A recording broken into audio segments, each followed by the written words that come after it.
പ്രിയ ജീവനക്കാരെ, എല്ലാവർക്കും നമസ്കാരം. 2013 ഏപ്രിൽ 1 മുതൽ കേരളത്തിൽ നടപ്പിലാക്കിയ പങ്കാളിത്ത പെൻഷൻ പദ്ധതിയെക്കുറിച്ച് തന്നെയാണ് വീണ്ടും ഇവിടെ ചർച്ച ചെയ്യുന്നത്.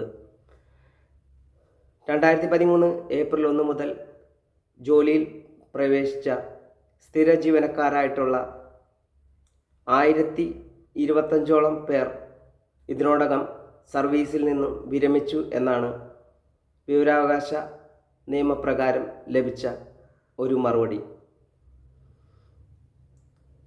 വിരമിച്ച പങ്കാളിത്ത പെൻഷനിൽപ്പെട്ട ജീവനക്കാരുടെ കാര്യം നമ്മൾ ചർച്ച ചെയ്യാതിരിക്കരുത്.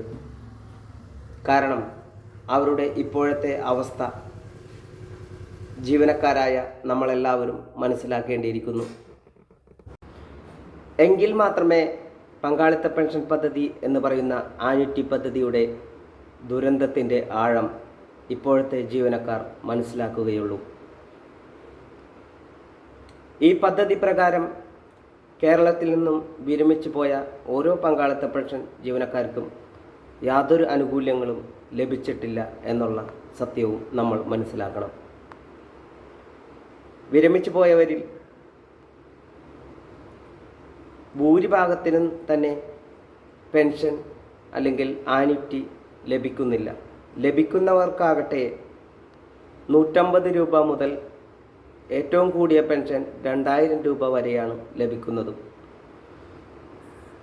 പഴയ പെൻഷൻ പദ്ധതി പ്രകാരമാണെങ്കിൽ ഒരു 9 വർഷവും ഒരു ദിവസവും ജോലി ചെയ്യുന്ന ഒരു സ്റ്റാറ്റ്യൂട്ടറി പെൻഷൻകാരന് 10,600 രൂപ പെൻഷനും ഇപ്പോഴത്തെ നിലയിൽ ഒരു 9% ക്ഷാമബത്തയും ലഭിക്കുന്നു. മാത്രമല്ല, അവർ മരണപ്പെട്ട് കഴിഞ്ഞാൽ അവർക്ക് ഫാമിലി പെൻഷനായി ഒരു നിശ്ചിത തുകയും ലഭിക്കുന്നുണ്ട് എന്നതാണ്. പങ്കാളിത്ത പെൻഷൻ പദ്ധതി പ്രകാരമുള്ള ജീവനക്കാർക്ക് ഗ്രാറ്റുവിറ്റി നൽകണം എന്നാണ് നിയമം. കേന്ദ്ര സർക്കാരും മറ്റ് സംസ്ഥാനങ്ങളും ഗ്രാറ്റുവിറ്റി നൽകുന്നുണ്ട്. പക്ഷേ കേരളത്തിൽ മാത്രം NPS പദ്ധതിയിൽപ്പെട്ട ജീവനക്കാർക്ക് ഗ്രാറ്റുവിറ്റി നൽകാതെ തുടരുകയാണ്. ഇതിനോടകം വിരമിച്ചു പോയ NPS ജീവനക്കാർക്ക് ഗ്രാറ്റുവിറ്റി നൽകിയില്ല. ഇത് അവരോടുള്ള ക്രൂരതയാണ്. ഒരു വർഷത്തെ സേവനത്തിന് 15 ദിവസത്തെ ശമ്പളം കണക്കാക്കിയാണ് ഗ്രാറ്റുവിറ്റി നൽകുന്നത്. അങ്ങനെയാണെങ്കിൽ 10 വർഷം ജോലി ചെയ്ത ഒരു പങ്കാളിത്ത പെൻഷൻ ജീവനക്കാരന് 5 മാസത്തെ ശമ്പളമെങ്കിലും ഗ്രാറ്റുവിറ്റി നൽകേണ്ടതായിരുന്നു. അവസാനം വാങ്ങിയ ശമ്പളം കണക്കാക്കിയാണ് ഗ്രാറ്റുവിറ്റി നൽകുന്നത്. അവിടെയും അവർ കബളിപ്പിക്കപ്പെട്ടു. പഴയ പെൻഷൻ പദ്ധതി പ്രകാരം വിരമിച്ചവർക്കാകട്ടെ ഗ്രാറ്റുവിറ്റി ലഭിക്കും. അതിനോടൊപ്പം ആരോഗ്യ ഇൻഷുറൻസ് പദ്ധതിയിലേക്കായി 500 രൂപ സർക്കാർ അടക്കുകയും ചെയ്യും. പങ്കാളിത്ത പെൻഷൻ ജീവനക്കാരിക്കാകട്ടെ ആ 500 രൂപ നൽകുന്നില്ല.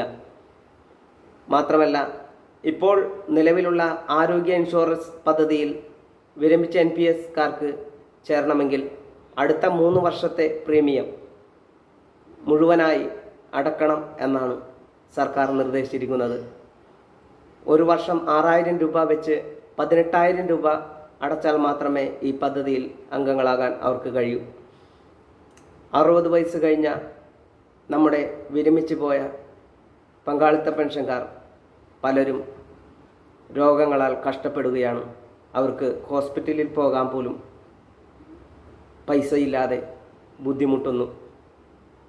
ആ സമയം അവർക്ക് ഇൻഷുറൻസ് പദ്ധതിയും നിഷേധിക്കപ്പെട്ടു.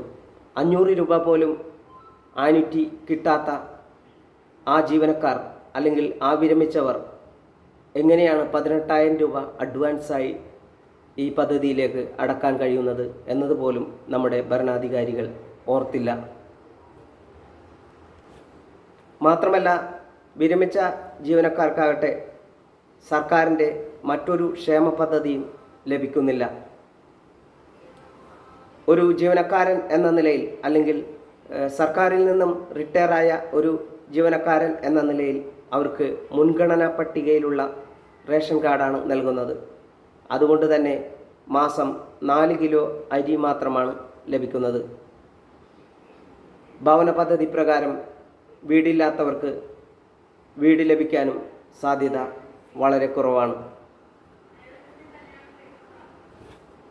നാട്ടുകാരും വീട്ടുകാരും ബന്ധുക്കളും അടക്കം ഇപ്പോഴും പെൻഷൻ ലഭിക്കുന്നുണ്ട് എന്നുള്ള വിശ്വാസമാണ് വെച്ചു പുലർത്തുന്നത്. അതുകൊണ്ട് തന്നെ പങ്കാളിത്ത പെൻഷൻ പദ്ധതിയിൽ നിന്ന് വിരമിച്ച ഓരോ ജീവനക്കാർക്കും ഒരു സഹായവും ചെയ്യാൻ ആരും തയ്യാറാകില്ല. സമൂഹത്തിൽ ഒറ്റപ്പെട്ട് ജീവിക്കുന്ന ഒരു വിഭാഗമായി അവർ മാറിക്കഴിഞ്ഞു. അവരെ സഹായിക്കാൻ ഇവിടെ സംഘടനകളില്ല. അവരെ സഹായിക്കാൻ ഇവിടെ രാഷ്ട്രീയക്കാരും ഇല്ല. അതുപോലെ തന്നെ മറ്റു മേഖലയിലെ ഒരു പ്രവർത്തകരും അവരെ സഹായിക്കാൻ എത്തുന്നില്ല.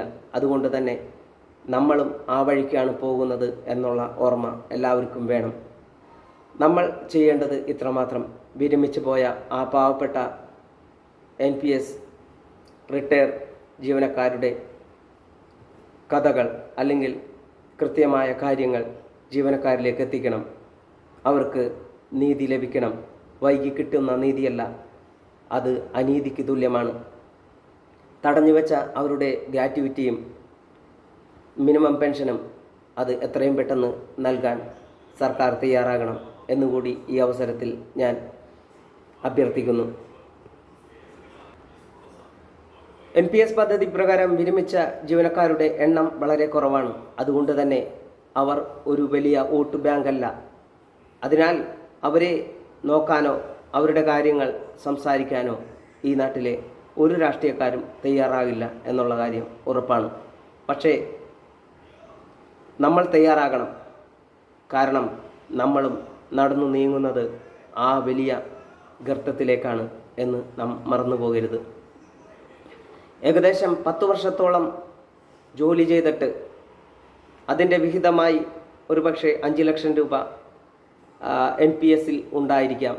അതിൽ നിന്ന് 60% തിരികെ വാങ്ങി നിലവിലുള്ള കടങ്ങളെല്ലാം വീട്ടി ബാക്കി 40% NPSൽ നിക്ഷേപിക്കുമ്പോൾ കിട്ടുന്ന തുക എന്ന് പറയുന്നത് 2000 രൂപയിൽ താഴെയാണ്. നാളെ എനിക്കും നിങ്ങൾക്കുമൊക്കെ ഒരുപക്ഷെ 20 വർഷവും 25 വർഷവും സർവീസ് ഉണ്ടായിരിക്കാം. എങ്കിലും കിട്ടാൻ പോകുന്നത് ഏകദേശം ഇതിൻ്റെ ഇരട്ടി മാത്രമായിരിക്കും എന്നതുകൂടി ഓർമ്മയിരിക്കട്ടെ. സാധാരണഗതിയിൽ അവസാനം വാങ്ങുന്ന ശമ്പളത്തിൻ്റെ 50% പെൻഷനായി ഇവിടെ സ്റ്റാറ്റ്യൂട്ടറി പെൻഷൻ നൽകുമ്പോൾ നമുക്ക് ഒരുപക്ഷെ അവസാനം വാങ്ങുന്ന ശമ്പളത്തിൻ്റെ 5% പോലും ഇവിടെ പെൻഷനായി കിട്ടും എന്ന് ആരും വ്യാമോഹിക്കേണ്ട. അതുകൊണ്ട് തന്നെ ഈ പെൻഷൻ പദ്ധതി ഉപേക്ഷിച്ചുകൊണ്ട് KSR പാർട്ട് 3 പ്രകാരമുള്ള പഴയ പെൻഷൻ പദ്ധതിയിലേക്ക് തിരിച്ചു പോകാൻ സർക്കാരിനോട് നമ്മൾ ആവശ്യപ്പെടണം. അങ്ങനെ തിരിച്ചു പോയില്ലെങ്കിൽ വലിയ പ്രക്ഷോഭങ്ങൾ നടത്തി നമ്മുടെ ആനുകൂല്യങ്ങൾ തിരിച്ചു നേടിയെടുക്കണം എന്നുകൂടി പറഞ്ഞുകൊണ്ട് എൻ്റെ ഈ എളിയ സംസാരം ഇവിടെ നിർത്തുന്നു. നന്ദി, നമസ്കാരം.